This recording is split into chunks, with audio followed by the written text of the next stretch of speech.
Ma mère m'a échangé contre de l'alcool. Puis elle a eu besoin d'un rein et j'étais sa seule compatibilité. J'avais 9 ans quand ma mère m'a regardé par-dessus le comptoir de notre cuisine et m'a dit de faire un sac. Un seul. Madame Vega viendrait me chercher dans 1 heure. J'ai demandé pourquoi. Elle a bu une longue gorgée du verre de vin, qui ne semblait jamais se vider, et a dit que c'était parce que Madame Vega avait besoin d'aide pour son entreprise de nettoyage, et que j'allais travailler pour elle maintenant. Pour combien de temps? Ai-je demandé. Jusqu'à ce que je règle mon compte, a-t-elle répondu. Je ne savais pas ce que cela signifiait.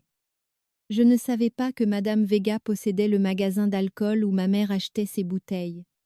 Je ne savais pas que ma mère lui devait près de 4 000 $. Je savais juste que ma mère me renvoyait, et le regard dans ses yeux disait de ne pas discuter. Je m'appelle Isa Brennan, et voici comment ma mère m'a échangé au propriétaire de son magasin d'alcool contre des caisses de vin, et comment, 15 ans plus tard, elle est réapparue en ayant besoin de mon foie pour survivre. La maison de Madame Vega sentait l'eau de Javel et les cigarettes. Elle vivait seule dans un appartement de 2 chambres près de la zone industrielle où elle gérait son entreprise de nettoyage depuis le garage. La première chose qu'elle a faite a été de me montrer le planning.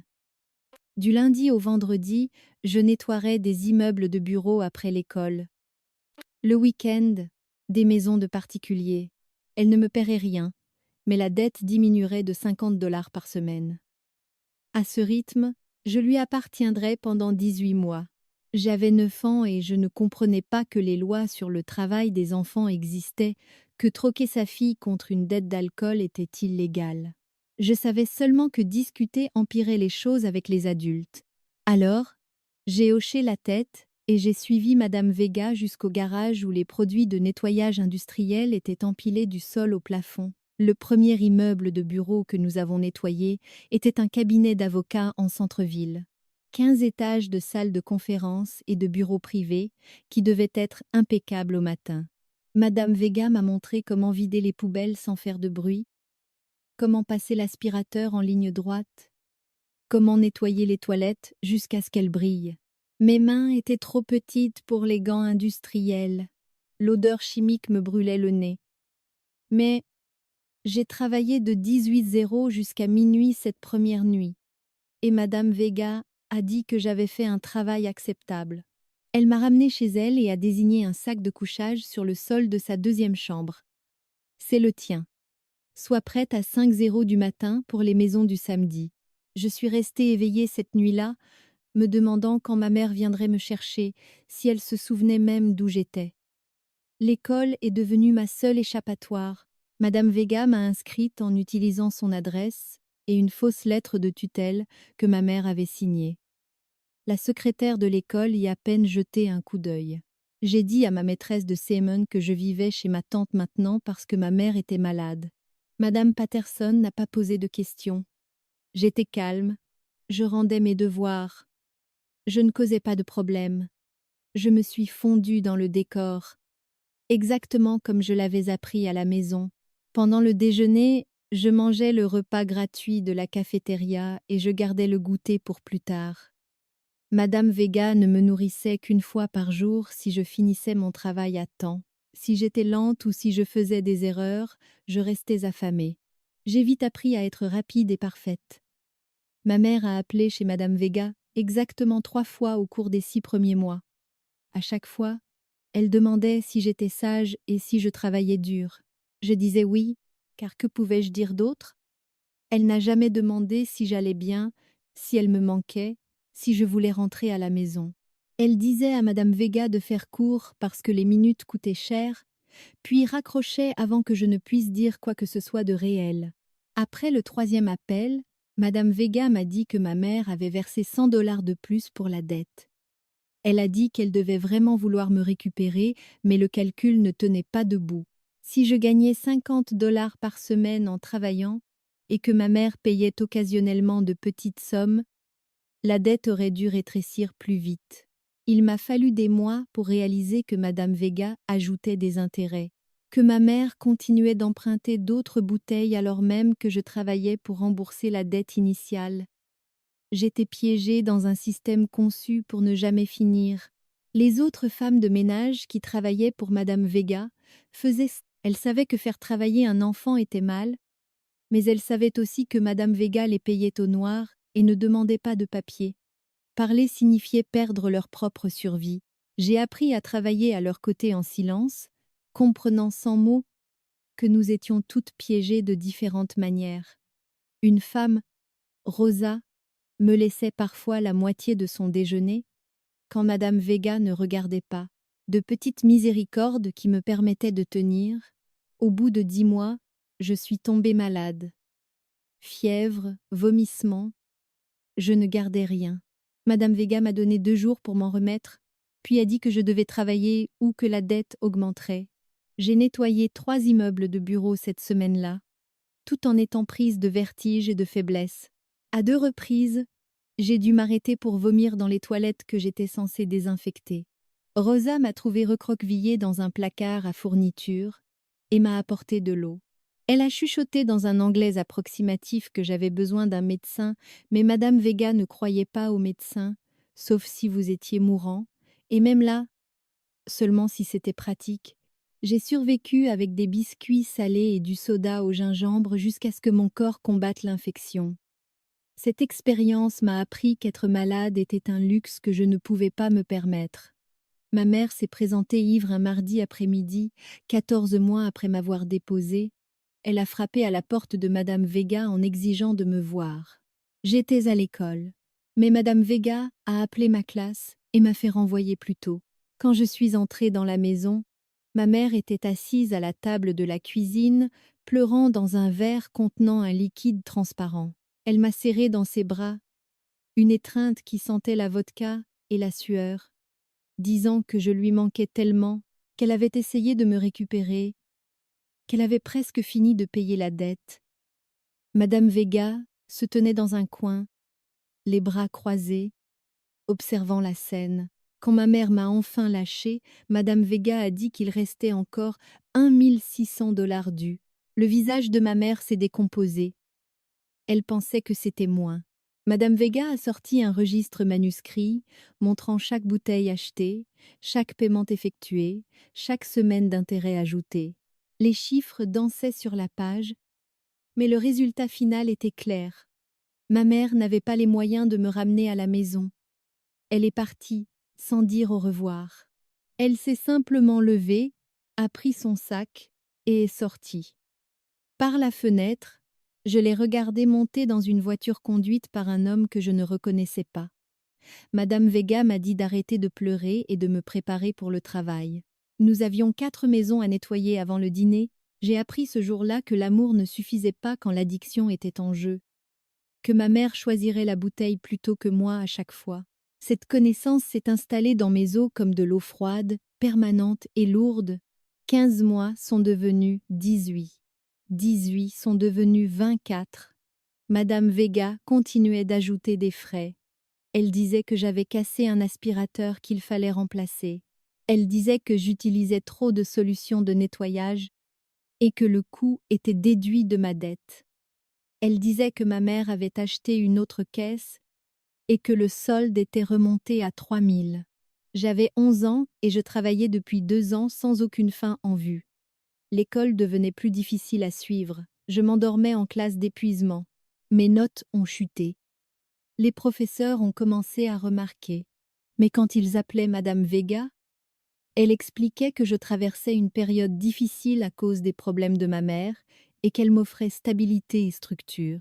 Les professeurs ont lâché prise, satisfaits qu'un adulte gère la situation. Le point de rupture est arrivé un samedi matin. Nous nettoyons une maison dans le quartier riche de la ville, le genre d'endroit avec des comptoirs en marbre et une piscine dans le jardin. La famille était là, se préparant pour un événement. Leur fille avait être 7 ans, portait un costume de princesse et jouait dans sa chambre pendant que nous nettoyions autour d'elle. Elle a demandé à sa mère pourquoi je nettoyais au lieu de jouer. La mère m'a regardée comme si j'étais un meuble et a dit « Certaines personnes travaillent et d'autres non. » Ma chérie, la cruauté désinvolte de cette remarque, le mépris total de mon humanité. Quelque chose en moi s'est brisé. Je suis sortie par la porte d'entrée et j'ai continué à marcher. Je n'avais aucun plan, pas d'argent, aucune idée d'où aller. Mais je ne pouvais plus passer une journée de plus à nettoyer les toilettes de quelqu'un d'autre pendant qu'on me regardait à travers moi. J'ai marché pendant 3 heures jusqu'à ce que mes pieds saignent dans mes chaussures.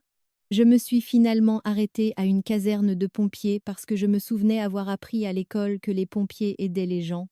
Une femme en uniforme m'a trouvée assise sur le trottoir.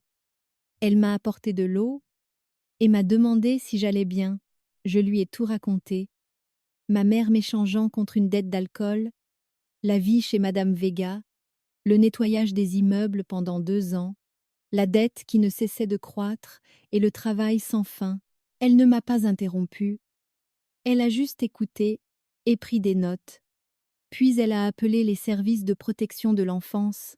L'assistant social qui est arrivé s'appelait Thomas Reeves. Il avait des yeux fatigués et une voix douce qui ne me prenait pas de haut. Il m'a demandé de tout réexpliquer pendant qu'il enregistrait sur son téléphone. Il a demandé l'adresse de Madame Vega, le nom de ma mère, les détails de l'arrangement. Puis il a demandé si je voulais retourner chez l'une ou l'autre. J'ai dit non si vite que cela nous a surpris tous les deux. Il a hoché la tête comme s'il s'attendait à cette réponse et a dit qu'il m'emmenait dans un endroit sûr. En l'espace de 2 heures, j'étais dans une famille d'accueil d'urgence, chez les Nuan. Ils avaient une chambre d'amis avec de vrais meubles et m'ont dit que je pouvais verrouiller la porte de l'intérieur quand je le voulais. J'ai fixé ce verrou pendant longtemps avant de croire qu'il était réel. Madame Vega a été arrêtée dans la semaine. Violation du travail des enfants, exploitation, fraude. La police a trouvé son registre et ses relevés de paiement prouvant qu'elle avait systématiquement augmenté ma dette pour me garder piégée. Elle avait fait la même chose à 2 autres enfants au fil des ans, tous issus de familles luttant contre l'addiction. Le schéma était clair. Elle ciblait des parents vulnérables et transformait leurs enfants en main-d'œuvre non rémunérée. Ma mère a été accusée de mise en danger d'enfants et de trafic. Le procureur a expliqué que troquer son enfant pour régler une dette était légalement considéré comme de la traite des êtres humains, même en l'absence d'abus sexuels. Ma mère a plaidé coupable dans le cadre d'un accord. Elle a eu une mise à l'épreuve et un traitement obligatoire contre l'addiction. Pas de prison. Le juge a dit que l'incarcération l'empêcherait d'obtenir l'aide dont elle avait besoin. Je l'ai regardée depuis le fond de la salle d'audience, alors qu'elle pleurait et s'excusait auprès de tout le monde, sauf de moi. Les Nuan m'ont demandé si je voulais rester avec eux à long terme. Cela faisait 3 mois que Thomas m'avait sorti de chez Madame Vega. 3 mois de repas réguliers, d'horaires normaux et d'apprentissage lent que tous les adultes ne me feraient pas de mal. J'ai dit oui avant de trop réfléchir. Le processus d'adoption a pris 1 an. J'avais 12 ans quand il a été finalisé. J'appartenais légalement à une famille qui m'avait choisi au lieu de m'échanger. Mes nouveaux parents, Henry et Linda Nuan, avaient déjà 2 enfants biologiques à l'université. Ils étaient famille d'accueil depuis des années, cherchant spécifiquement des enfants plus âgés sur lesquels la plupart des gens faisaient l'impasse. Ils ont dit que j'étais exactement le genre de personne forte et résiliente qu'ils voulaient dans leur famille. Je ne me sentais pas forte, je me sentais brisée, mais ils insistaient sur le fait que survivre signifiait que j'étais plus forte que je ne le pensais. L'école est devenue mon obsession. J'avais manqué tellement de choses en travaillant pour Madame Vega que j'avais du retard partout. Henri, professeur de mathématiques à la retraite, a passé des heures à m'aider à rattraper mon retard. Linda, infirmière, m'a appris des méthodes d'études et la gestion du temps. Leur soutien me semblait accablant au début. J'attendais toujours qu'ils me demandent quelque chose en retour, qu'ils révèlent le coût réel de leur aide. Mais ils continuaient simplement à être là, à m'aider, à croire que je pouvais réussir. Lentement, j'ai commencé à y croire moi aussi. En 4e, j'avais rattrapé mes camarades. Au lycée, j'étais en avance. Les professeurs ont remarqué mon dévouement et ont commencé à me recommander des classes avancées. Un professeur de biologie, Monsieur Zal, Ellis, m'a prise à part et m'a demandé si j'avais déjà envisagé la médecine. Je lui ai dit que je ne savais pas comment je paierais l'université et encore moins l'école de médecine. Il a dit qu'il existait des bourses et des programmes spécifiquement pour les enfants issus de situations comme la mienne. Il m'a aidé à faire des recherches et à planifier l'avenir. J'ai décidé que je voulais être chirurgienne en transplantation. Cette spécialisation me semblait symbolique. Prendre quelque chose à une personne pour l'utiliser afin d'en sauver une autre, donner une seconde chance à des gens dont le corps avait échoué. Les nuances ont soutenu mes objectifs sans réserve. Ils m'ont aidé à réviser, m'ont conduite à mes gardes de bénévolat à l'hôpital, ont traité mes rêves comme s'ils étaient réalisables et non impossibles. J'ai terminé le lycée avec une bourse complète pour l'université d'État. Linda a pleuré à ma remise de diplôme. Henri me serrait l'épaule comme pour s'assurer que j'étais bien réelle. Ma mère biologique a envoyé une carte, mais n'est pas venue. La carte disait qu'elle était fière de moi et qu'elle aurait aimé être là. Aucune explication sur son absence, aucune reconnaissance des années qu'elle avait manquées, juste des mots vides sur du papier. L'université a été brutale. Les cours de pré, médecine étaient conçus pour éliminer tous ceux qui n'étaient pas totalement engagés. La chimie organique a failli m'achever. J'étudiais pendant que les autres étudiants faisaient la fête. Je travaillais à temps partiel à l'hôpital comme aide-soignante pour acquérir de l'expérience et aider aux dépenses que la bourse ne couvrait pas. L'une des infirmières, Margaret Wellington, m'a prise sous son aile. Elle était infirmière depuis 25 ans et avait tout vu. Elle m'a appris qu'être un bon médecin n'était pas seulement une question de savoir médical. C'était une question de voir l'humanité des gens quand ils étaient au plus vulnérables. Cette leçon m'a accompagnée à travers chaque rotation difficile et chaque examen impossible. L'école de médecine était encore pire. La charge de travail était écrasante. La compétition était intense.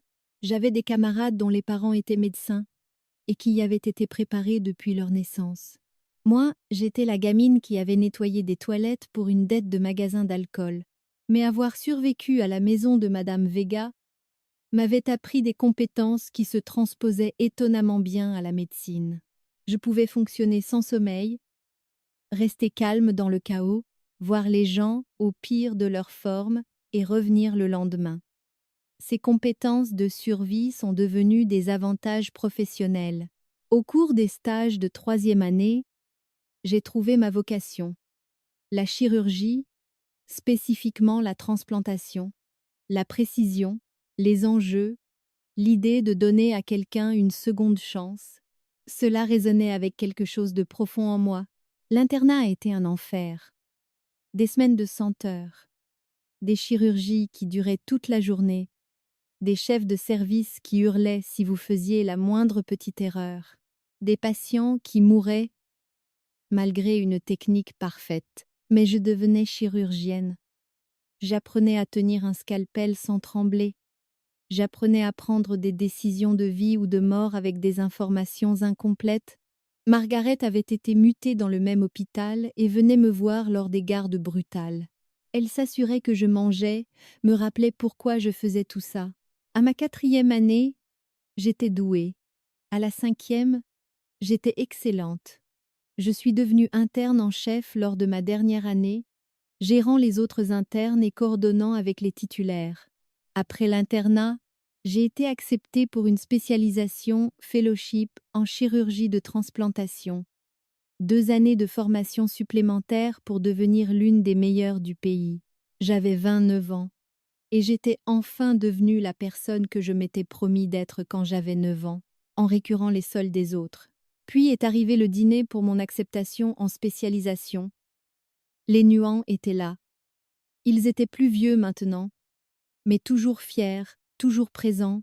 Je n'avais pas parlé à ma mère biologique depuis presque 15 ans. Elle avait terminé son traitement imposé par le tribunal et avait disparu dans la vie qu'elle s'était construite. Je ne l'avais pas cherchée, je n'en avais pas besoin. Les nuances étaient mes parents de toutes les manières qui comptaient. Puis j'ai reçu un appel d'un hôpital à l'autre bout de l'État. Ils avaient une patiente en insuffisance hépatique aiguë qui avait été ajoutée à la liste de transplantation. Lors des tests de routine, ils ont découvert que j'étais répertoriée comme sa parente la plus proche dans la base de données médicales de l'État. La patiente était ma mère. J'ai dit qu'il devait y avoir une erreur. Ils ont dit que ma mère m'avait inscrite comme contact d'urgence il y a des années et ne l'avait jamais mise à jour. Elle était mourante. Son foie lâchait après des décennies d'abus d'alcool. Elle avait besoin d'une greffe et sa position sur la liste n'était pas bonne. Est-ce que je voulais être contactée pour ses soins? J'ai dit non. La coordinatrice a dit qu'elle comprenait, mais que si j'acceptais d'être testée comme donneuse vivante potentielle, cela pourrait lui sauver la vie. Les dons de foie de donneurs vivants étaient possibles et amélioraient considérablement les taux de survie. J'ai littéralement ri. L'audace était stupéfiante. Non, absolument pas. La coordinatrice a dit qu'elle comprenait et m'a retiré des contacts. J'ai raccroché et essayé de retourner au travail, mais mes mains tremblaient. L'univers avait un sens de l'humour macabre. Ma mère avait besoin d'un foie. J'étais littéralement une chirurgienne en transplantation qui pouvait la sauver. Margaret m'a trouvée dans la salle de repos, fixant le vide. Elle a demandé ce qui n'allait pas.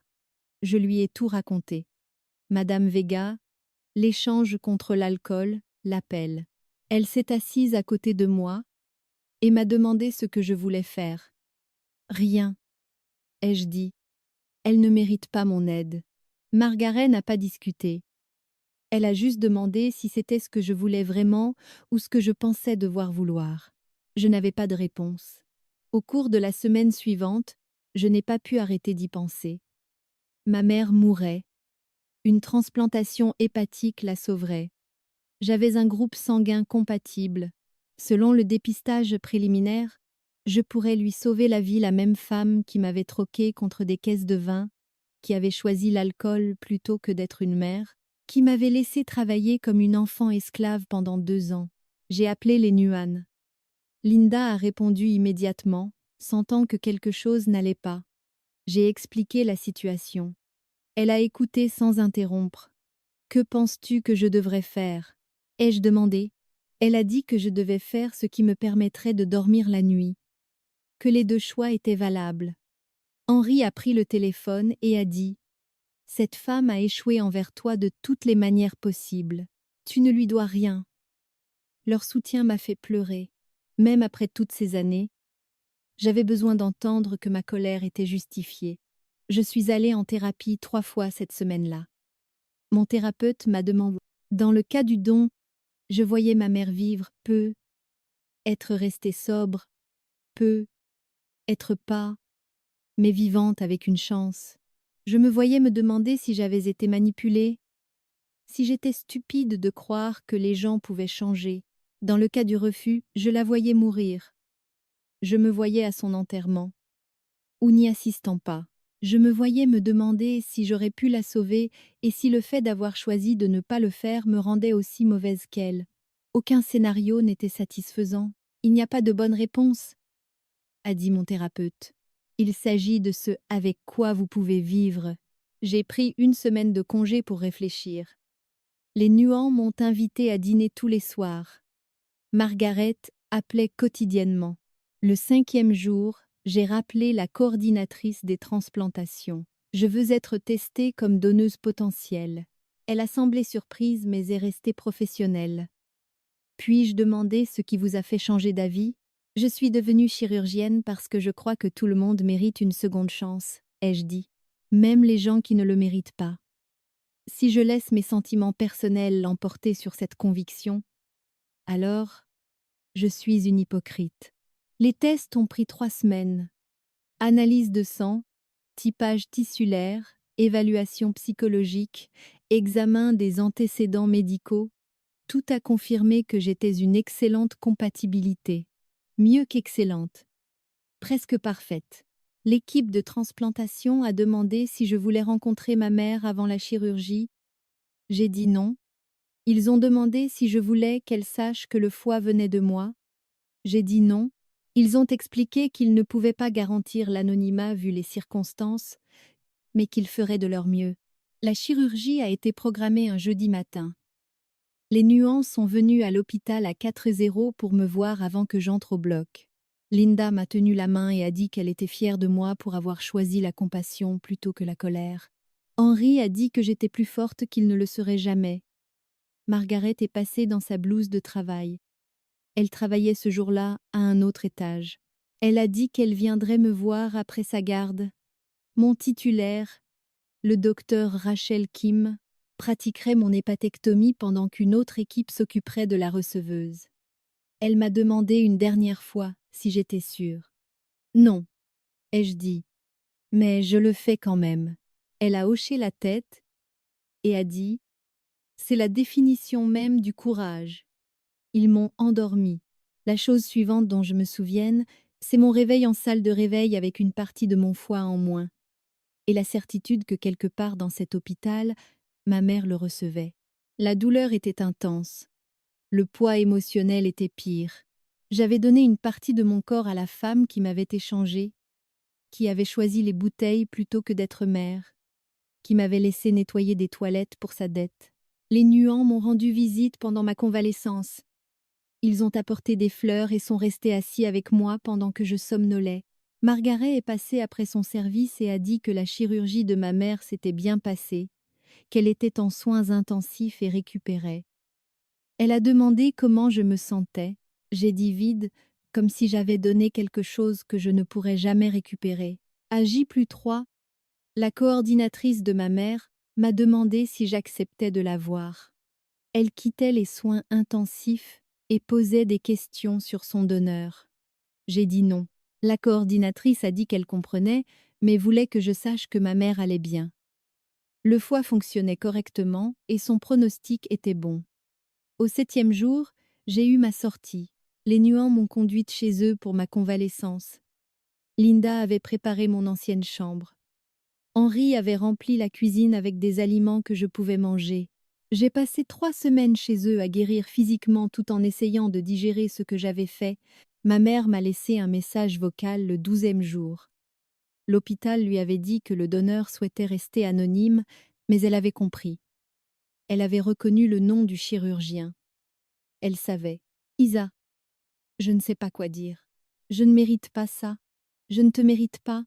Tu m'as donné la vie alors que je t'ai pris la tienne. Je suis tellement désolée pour tout. Je l'ai supprimé, sans répondre. Quand j'ai été autorisée à reprendre le travail 8 semaines plus tard, j'ai appris que ma mère était sortie depuis 3 semaines.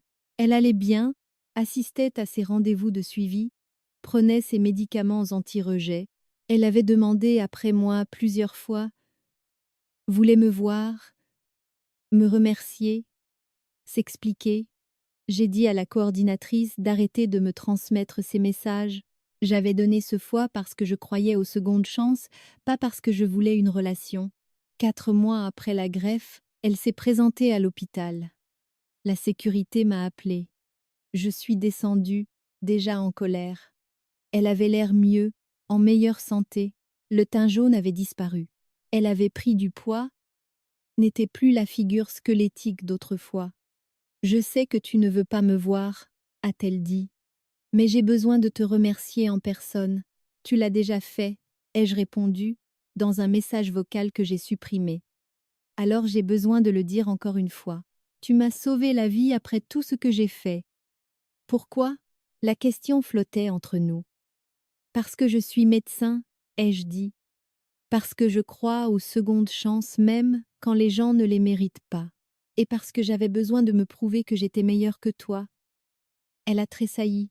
Tu l'es, a-t-elle dit. Tu es tout ce que j'aurais dû être. Est-ce censé me faire sentir mieux? Ai-je demandé. Tu penses que reconnaître tes échecs répare quoi que ce soit? Non, a-t-elle dit. Rien ne répare ce que j'ai fait. Mais tu dois savoir que je suis sobre depuis 3 ans. J'ai un travail, un appartement, un parrain. Je vais aux réunions, je fais du bénévolat dans des centres de désintoxication. J'essaie d'être la personne que j'aurais dû être il y a 15 ans. Tant mieux pour toi, ai-je dit. Mais ça ne change pas ce qui s'est passé. Tu m'as quand même échangé. Tu as quand même choisi l'alcool plutôt que d'être une mère. Je sais, a-t-elle dit. Et je le regretterai chaque jour jusqu'à ma mort. Mais grâce à toi, j'ai encore des jours pour le regretter. J'ai un avenir pour essayer de faire mieux. Les gens nous regardaient. J'ai besoin que tu arrêtes de venir ici. Ai-je dit. Arrête d'appeler. Arrête d'essayer de me contacter. Je t'ai donné un foie parce que c'était la bonne chose à faire médicalement. Ça ne veut pas dire que je te pardonne. Ça ne veut pas dire que nous avons une relation. Elle a hoché la tête. Mais est-ce que je peux t'écrire a-t-elle demandé, n'attendant pas de réponse, juste pour envoyer des lettres donnant des nouvelles, pour te montrer que ton sacrifice a signifié quelque chose. Pourquoi cela m'importerait-il ai-je demandé. Parce que tu m'as sauvée, a-t-elle dit. Tu as le droit de savoir si cela en valait la peine. Je voulais dire non, mais une partie de moi ne pouvait pas la couper complètement. Une lettre par mois, ai-je dit. Si tu te représentes ici, je demande une ordonnance d'éloignement. La première lettre est arrivée 4 semaines plus tard. Elle parlait de son appartement, de son travail dans une épicerie. Sa marraine, sobre depuis 12 ans, disait que le foie fonctionnait parfaitement, qu'elle se sentait mieux qu'elle ne l'avait été depuis des décennies. Elle me remerciait encore et signait simplement Caroline. J'ai failli la jeter, mais Margaret l'a vue et m'a demandé si je l'avais lue. J'ai dit non. Elle a dit « Parfois, lire sans répondre est une façon de maintenir ses limites tout en reconnaissant l'effort de l'autre. » Je l'ai lu. Son écriture était tremblante mais sincère. La deuxième lettre est arrivée 1 mois plus tard. Elle écrivait qu'elle commençait des cours à l'université communautaire. Elle disait qu'elle avait toujours voulu finir son diplôme, mais que l'addiction avait détruit ce rêve. Maintenant, elle le prenait au sérieux. Des cours de comptabilité. Elle était douée avec les chiffres quand elle était sobre. La vulnérabilité m'a surprise. Les lettres ont continué chaque mois. Je ne répondais jamais, mais je les lisais toutes. Elle parlait de son travail, de ses réunions, des personnes qu'elle parrainait. Elle a écrit qu'elle était allée voir Madame Vega en prison. Elle a dit qu'elle s'était excusée pour ce qu'elle m'avait fait subir. Madame Vega avait ri et dit que les affaires sont les affaires. Caroline avait réalisé à quel point elles étaient malades toutes les deux, comment elles justifiaient la destruction de la vie d'un enfant pour leurs propres addictions. Après 8 mois de lettres, Linda m'a demandé si j'avais pensé à la rencontrer. Pourquoi ai-je demandé? Parce qu'elle est constante, a dit Linda. Parce que peut-être tu as besoin de voir si son changement est réel. Son changement n'efface pas ce qu'elle a fait, ai-je dit. Non, a convenu Linda. Mais garder cette colère te fait plus de mal qu'à elle. J'y pensais constamment. Toute cette énergie dépensée à être en colère. Comment cette colère teintait mes interactions avec les patients qui détruisaient leurs organes par l'addiction. Comment je voyais parfois ma mère en eux et devais travailler plus dur pour maintenir une compassion professionnelle. La deuxième année de sobriété a apporté une lettre différente. Elle écrivait qu'on lui avait diagnostiqué une cirrhose avancée dans le tissu hépatique restant, celui qu'elle avait avant la greffe. La transplantation lui avait sauvé la vie, mais les dommages initiaux étaient étendus. Elle risquait d'avoir besoin d'une autre greffe d'ici 5 ans. Mais cette fois, elle comprenait qu'elle ne méritait l'aide de personne, qu'elle avait déjà reçu plus que ce qu'elle méritait de ma part. L'honnêteté m'a surprise. Elle ne demandait rien, elle énonçait des faits. La lettre suivante expliquait qu'elle avait lancé un groupe de soutien pour les parents ayant perdu la garde de leurs enfants à cause de l'addiction. Elle disait qu'elle ne pouvait pas réparer ce qu'elle m'avait fait, mais qu'elle pouvait être aidée d'autres mères avant qu'elles n'échangent leurs enfants. Le groupe se réunissait 2 fois par semaine dans son église. Elle parrainait maintenant 4 femmes qui essayaient toutes de récupérer la garde de leurs enfants. Pour la première fois, j'ai ressenti autre chose que de la colère. J'ai ressenti de la curiosité. 3 ans après la greffe, elle a écrit qu'une des femmes de son groupe avait réussi à récupérer la garde de sa fille.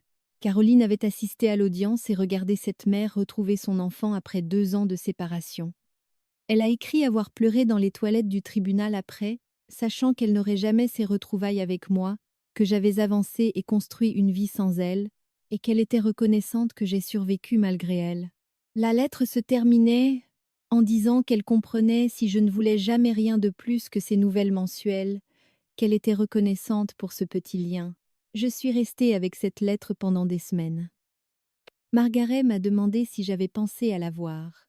J'ai dit que j'avais l'impression de trahir l'enfant que j'étais, celle qui avait survécu chez Madame Vega, Margaret a dit « Peut être qu'il ne s'agit pas de trahir ton passé, peut être qu'il s'agit de donner une conclusion à ton présent. » Les Nuan ont dit que, quelle que soit ma décision, ils me soutiendraient. Linda a dit « Parfois, les personnes qui nous ont fait le plus de mal méritent de voir qui nous sommes devenus malgré elles. » Henri a dit que je ne lui devais rien, mais qu'une rencontre pourrait m'apporter la paix. 4 ans après la greffe, j'ai envoyé une lettre disant que je la verrais. Dans un café, lieu public, 1 heure. Sa réponse fut immédiate, reconnaissante, humble. Le jour de la rencontre, j'ai failli annuler 6 fois.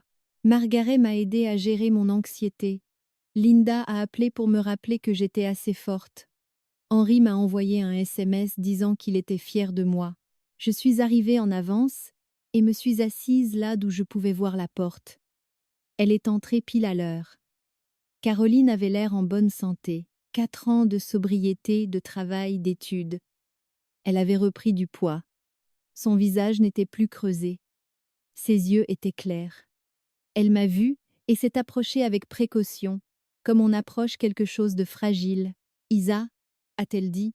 « Merci de me recevoir. » Nous nous sommes assises. Le silence était gênant jusqu'à ce qu'elle commence à parler.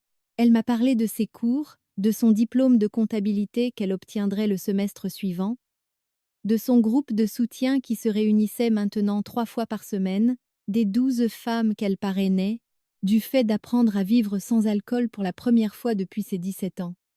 Elle a posé des questions sur mon travail, sur ma vie. J'ai donné des réponses superficielles, gardant mes distances. Après 30 minutes, elle a dit ce qu'elle voulait vraiment dire. Je sais que je ne pourrai jamais rattraper ce que j'ai fait. Je sais que t'avoir échangé à Madame Vega est impardonnable. Je sais qu'avoir choisi l'alcool plutôt que toi a détruit tout droit que j'avais de m'appeler ta mère. Mais j'ai besoin que tu saches que je le vois maintenant. Je comprends ce que je t'ai pris, et je passe chaque jour à essayer d'empêcher d'autres mères de faire le même choix. Ça ne change pas ce qui s'est passé. J'ai dit non, elle a acquiescé. Rien ne change le passé, mais peut être que cela signifie que ta souffrance n'a pas été complètement inutile. Peut être que le fait d'aider ces autres mères est la seule bonne chose qui soit sortie de mon échec total envers toi. Nous avons fini nos cafés en silence. Alors qu'elle se levait pour partir, elle a demandé si elle pouvait me serrer dans ses bras. J'ai hésité, puis j'ai hoché la tête. L'étreinte fut brève et maladroite. Elle sentait la lessive et le café au lieu de l'alcool. Cette petite différence me parut énorme. Au cours de l'année suivante, nous nous sommes vus 4 fois de plus. Toujours en public, toujours brièvement. Elle me racontait sa vie, et je partageais des versions soigneusement éditées de la mienne. La colère n'a pas disparu, mais elle s'est transformée en quelque chose de plus complexe. Elle avait détruit mon enfance, mais elle essayait sincèrement d'empêcher d'autres enfants de subir la même destruction. Cela devait compter pour quelque chose. 5 ans après la greffe, elle a obtenu son diplôme de comptabilité. Elle m'a invitée à la cérémonie. J'y suis allée et je me suis assise au fond. Je l'ai regardée traverser la scène à 52 ans, accomplissant enfin quelque chose dont elle rêvait depuis des décennies. Après la cérémonie, elle m'a présentée aux femmes de son groupe de soutien. 3 d'entre elles avaient récupéré la garde de leurs enfants. 2 autres travaillaient pour obtenir des visites supervisées. Toutes savaient ce que Caroline m'avait fait. Elle leur avait tout raconté, utilisant son échec comme une leçon. Une femme m'a prise à part. Elle a dit « Caroline parle de vous tout le temps, de la façon dont vous lui avez sauvé la vie, alors qu'elle ne le méritait pas, de la façon dont cet acte de miséricorde lui a donné la chance de nous aider. » Je ne savais pas quoi répondre. J'avais donné ce foie parce que je croyais aux secondes chances. Je n'avais pas envisagé que mon choix puisse créer des ondes de choc bien au-delà de ma mère. 6 ans après la greffe, je me suis mariée. Caroline n'était pas invitée au mariage, mais je lui ai envoyé un faire-part après. Elle m'a renvoyé une carte de félicitations. À l'intérieur, il y avait une photo de 12 femmes debout devant une église. Caroline au centre. Au dos, elle avait écrit La remise de diplôme du groupe de soutien. Les 12 ont réussi à retrouver leurs enfants. Ta miséricorde a rendu cela possible. J'ai gardé cette photo. Je l'ai mise dans un tiroir où je ne la verrai pas tous les jours, mais je savais qu'elle existait. 7 ans après la greffe, la santé de Caroline a recommencé à décliner. Son foie restant lâchait. Elle avait besoin d'une autre transplantation. Cette fois, elle ne m'a rien demandé. Elle ne me l'a même pas dit directement. Je l'ai appris par sa coordinatrice, qui m'appelait pour des questions de suivi de routine sur mon don. Caroline était de nouveau sur la liste. Sa position n'était pas bonne vu son passé. Elle ne recevrait probablement pas d'organes à temps. J'ai appelé Margaret, lui ai demandé ce qu'elle en pensait. Elle a dit que c'était une question à laquelle moi seule pouvais répondre. J'ai appelé les Nuan. Linda a dit que j'avais déjà donné plus que ce qu'on pouvait demander à quiconque. Henry a dit que je devais protéger ma propre santé. Mais quelque chose que Margaret avait dit des années plus tôt résonnait encore. Tu es devenue chirurgienne pour donner des secondes chances. Combien de chances une personne mérite-t-elle? Avais-je demandé? Elle avait répondu. Peu. Être que ce n'est pas la bonne question. Peu. Être que la question est combien de chances peux-tu donner sans te détruire toi-même? Je n'ai pas redonné Guadi Kwadze, je ne le pouvais pas physiquement, même si je l'avais voulu. Le tissu hépatique qu'il me restait ne pouvait pas être retiré sans danger, mais j'ai utilisé ma position de chirurgienne pour plaider sa cause. J'ai parlé au conseil des transplantations, expliqué sa sobriété, son travail pour aider d'autres toxicomanes, sa transformation sincère. Cela ne garantissait rien, mais cela l'a fait remonter légèrement sur la liste. Elle a reçu le foie d'un donneur décédé 8 mois plus tard. La chirurgie a réussi. Nous avons une relation maintenant, ni mère ni fille, quelque chose d'indéfini. Nous nous voyons peu, être 6 fois par an, de brèves rencontres dans des lieux publics, des conversations superficielles, mais elle est vivante, sobre depuis 9 ans, dirigeant un groupe de soutien, qui a aidé 43 mères à récupérer la garde de leurs enfants, donnant des cours de comptabilité à l'université, construisant une vie digne d'être vécue. Je suis chirurgienne en transplantation parce que je crois que tout le monde mérite une seconde chance. J'ai donné un morceau de mon foie à ma mère à cause de cette conviction. Mais donner une seconde chance à quelqu'un ne signifie pas lui rendre ce qu'il a détruit. Cela signifie lui donner l'opportunité de construire quelque chose de nouveau. Caroline a construit la sobriété. Elle a construit un but. Elle a trouvé un moyen de transformer son pire échec en quelque chose qui aide les autres. Mais elle ne m'a pas récupéré. Elle a perdu ce droit quand elle m'a échangé à Madame Vega. J'ai construit ma propre famille. Les Nuans sont mes parents. Margaret est mon mentor. Mon conjoint est mon partenaire. Et quelque part dans les marges de ma vie, Caroline existe. Reconnaissante, sobre, changée, mais jamais pleinement pardonnée. On peut sauver la vie de quelqu'un et ne plus jamais lui faire confiance. C'est la vérité compliquée avec laquelle je vis. Je lui ai donné un foie. Je ne lui ai pas donné l'absolution. Merci d'avoir regardé jusqu'au bout.